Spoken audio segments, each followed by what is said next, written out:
Reece Wabara. Leonardo, what's happening? We're out here. Living. Beautiful California. Trying. UK guys out here in California just taking it in. Trying. What brings you out here right now? What's the plan? Why are you here? To be honest, in this instance, it's more of a break. Yeah. Obviously, when you're back home, it's 24 hours, 355 days. So I'll give myself 10 days to kind of, reflect, have some me time. And to be honest, it's really beneficial from a business perspective because my brain comes alive. Obviously, we're in Hollywood right now.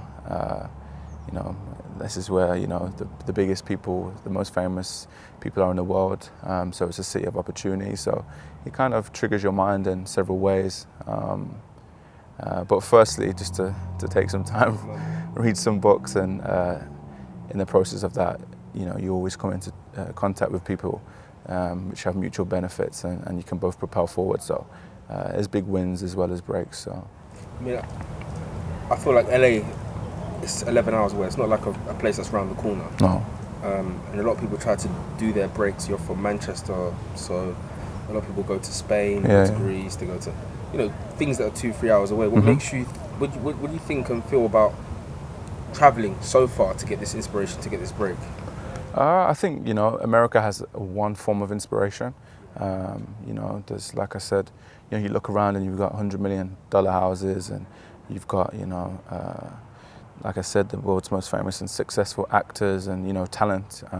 And then you can go to other places in the world. You can go to, like you said, Spain, you can go to Greece and you see culture, and the culture can inspire you in alternate ways, and that could be aside from business, that could be, a family perspective, a friendship perspective, just understanding the world and its complexities. You can go to Egypt, you can see pyramids which are formed, which none of us have an idea of how that's happened, and all those things trigger your mind. So I think America is, the American dream, so to speak. So this is not for everybody, but in terms of, as I said, the talent in the world, this is where they reside. And, if you can mix among the best and have offer them value in terms of, whatever business you're in, there's massive opportunity. And if you can make it in America, you can make it anywhere. So, it's just one place, a different type of inspiration. I love this place. I think, for me, I came here when I was 19, and it blew my mind. Just seeing the the architecture of these houses. You've got pools, you've got sun. A lot of temptation, of course, as I'm sure a good-looking man like yourself gets, but it's also a place which allows you to see where the imagination can take you if you want to take it to that level. Of course. You're one block away from a millionaire. Points. But I think, one of the things I wanted to discuss, you had a great sit down with us on MyComeUp, not too long ago. Yeah, thanks for that. that. Great reception. A lot of kids have been emailing me and messaging and trying to even get an interview or trying to get contact with you.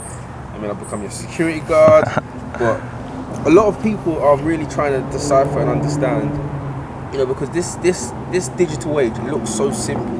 Yeah. People really believe that if we have an Instagram, if we have an influencer, money's gonna get made. Yeah. Right?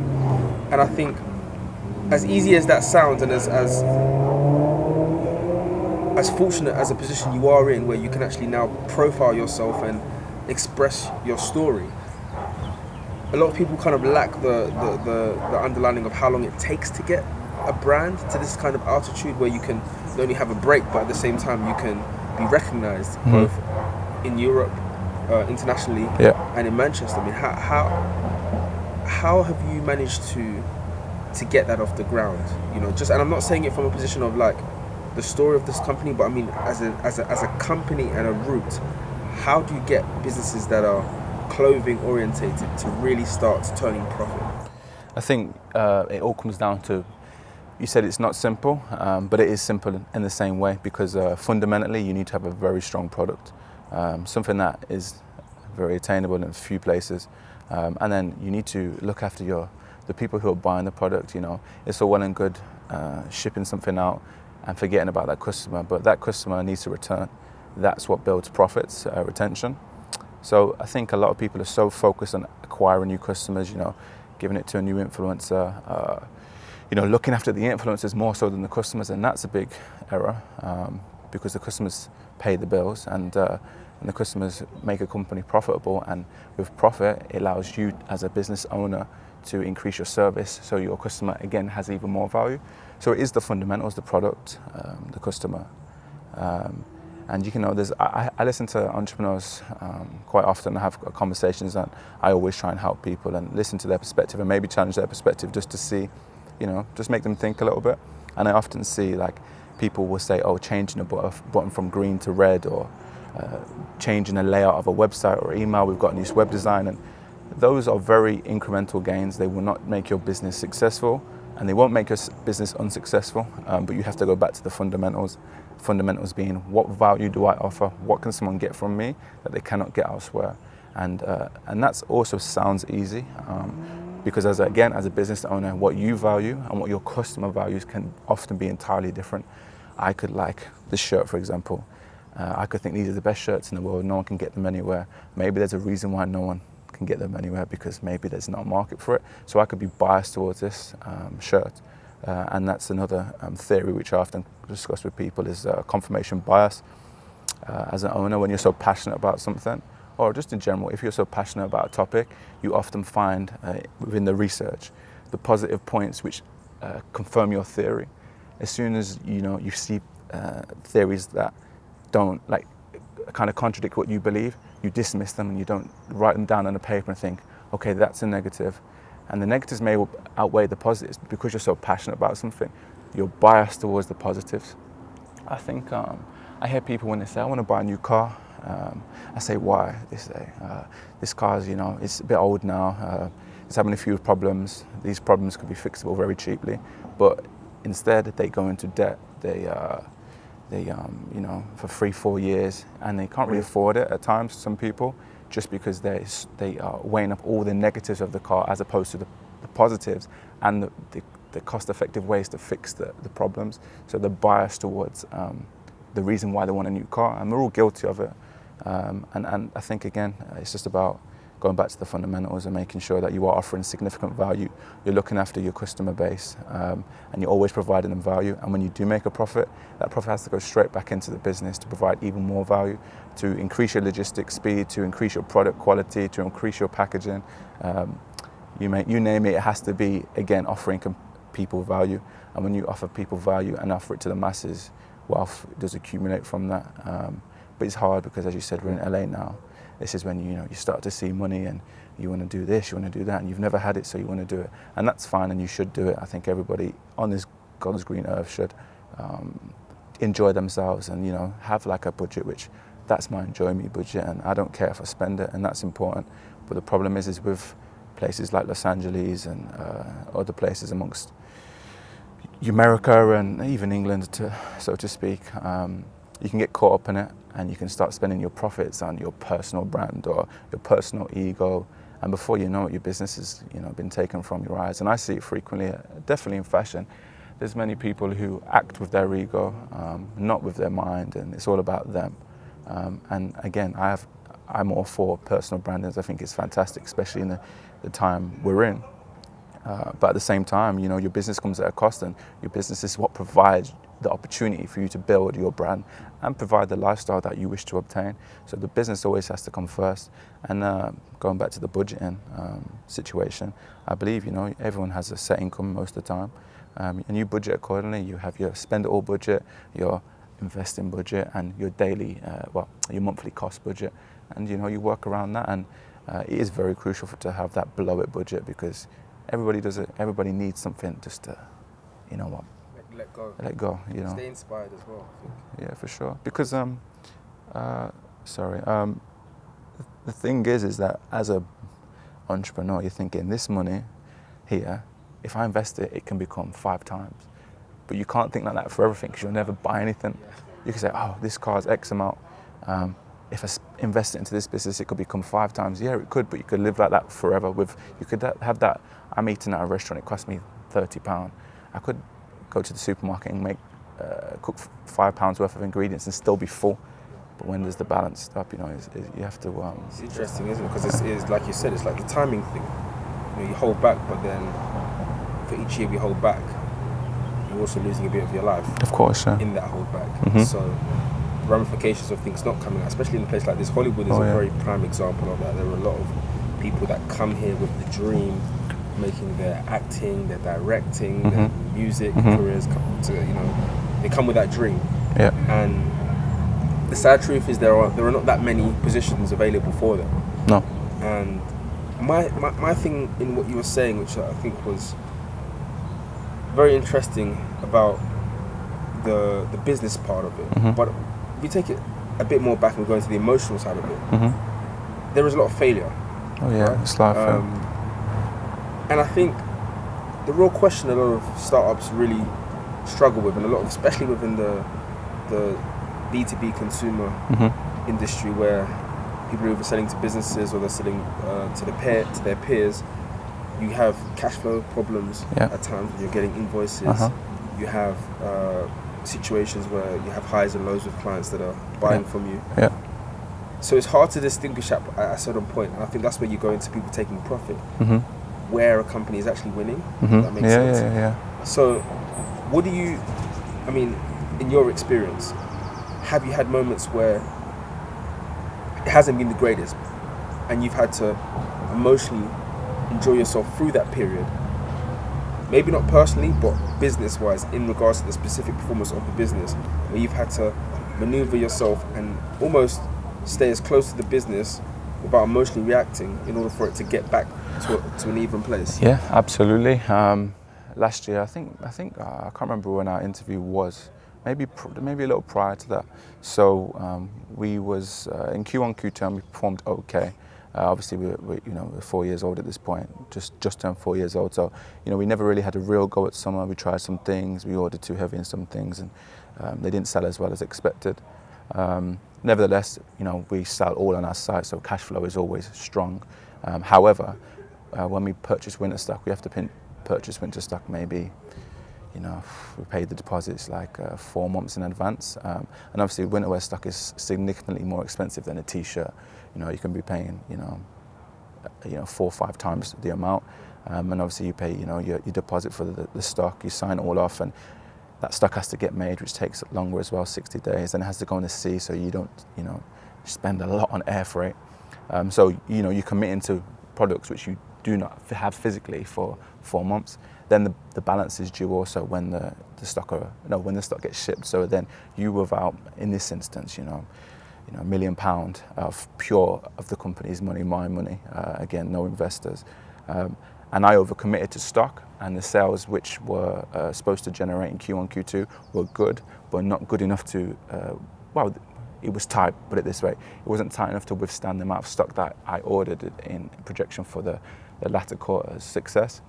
So at the time I had a Lamborghini Aventador, a Rolls-Royce Wraith, and again, my dad's always raised me, do not borrow money from anybody, Don't ask the bank, don't ask your friends, whatever it may be, which I'll get into again later. So first thing I did, I said, okay, my personal cash, I was quite frugal, so I had a lot saved.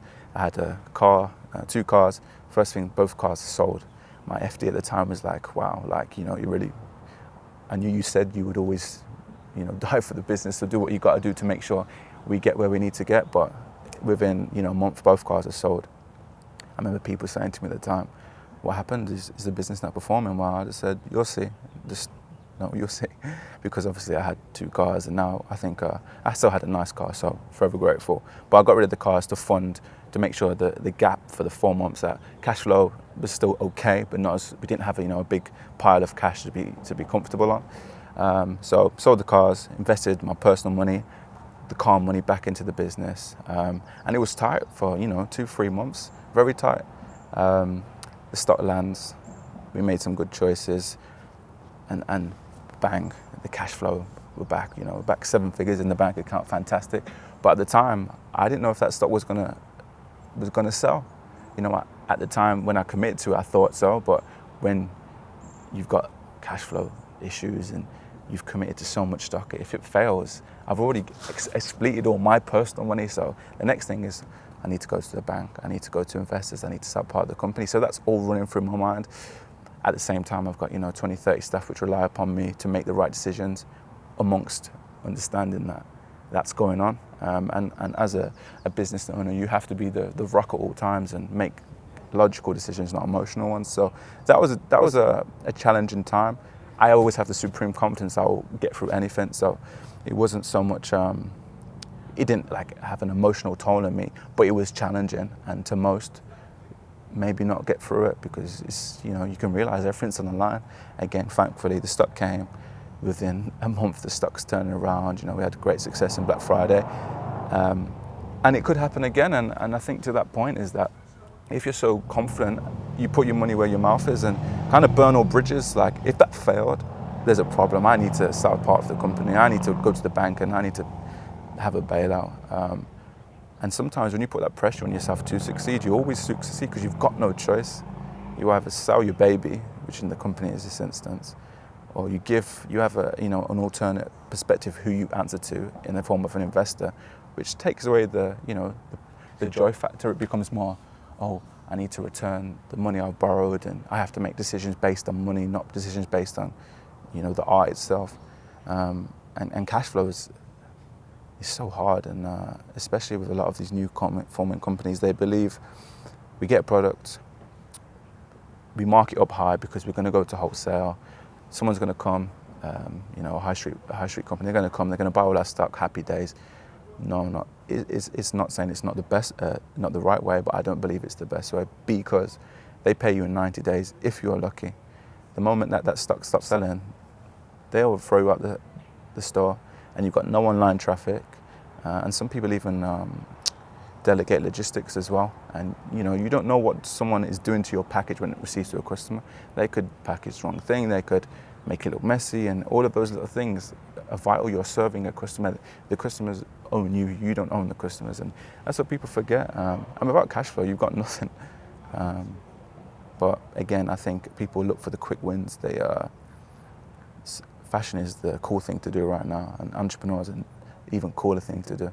But again, I guess it all ties back down to making the logical, correct business decisions, not let's make a product, let's get it in as many stores and look like we're succeeding. But when you do a research on the company, there's nothing there. And I see this too often. And I guess, you know, with the introduction of Instagram, life is smoke and mirrors most of the time. What you see is not real 90% of the time. And everyone gets caught up in that is the way to succeed. And unfortunately, it's not. Most likely that's the way to fail. Not just fail, be unhappy, depression, you know. There's so many cases of it because people make decisions to please other people, and if you're not up to scratch, you are deemed inadequate or you feel inadequate, and you should never let anyone make you feel like that. You know, everyone's running at their own pace, and you'll get where you need to get to if you make the right decisions and you put in the work, and you do not come to LA and get caught up in the lifestyle and you see all these cars and all these houses, and you see all these Instagram famous people who look like they're having a fantastic lifestyle, but behind the surface, are they happy? Do they even have what they portray? It's really hard, it's really hard. But yeah, bro, I'm looking forward to the future of MTV. I think it's inspiring what you're doing. Yeah. You need to keep doing it. You need to keep sharing what you're doing, because I know you're focused on the business. I'm always, you know, hitting you up and saying, listen, share more, because I think sometimes we're so excluded in the business and the what we're doing that we forget that people are still stuck on the limitation. No, yeah. And as many as those people may convert onto following their dream, as opposed to those that won't, I feel like the ones that do, you know, they're the ones that are going to do something else for the future. And I think that's kind of where we're at as artists. As 100%. It's just spark, you know, because I think the dream is for everyone. Yeah, it is. All we're here and it's possible to spark the next generation. I think what you're doing, you have been doing, how you do it, what you share, Instagram, personally, it's inspiring. We've got to keep doing it. No, I appreciate it. And I'll try, again, as you said, I'm torn between not making it about me and doing my business and creating that to provide to the masses, but I think it's a case of I have a duty now to share what I have obtained, and I do that on Instagram, as you said. I like to give out everything. If anybody can take my spot, that's my fault, not theirs. They did their job. So I think it's a duty to me to speak more, to do more interviews, to give more sound bites, you name it, I need to do it. So I'm sure we'll connect in the very near future again. Of course. You can't get rid of me, brother. Yeah. Listen, always power.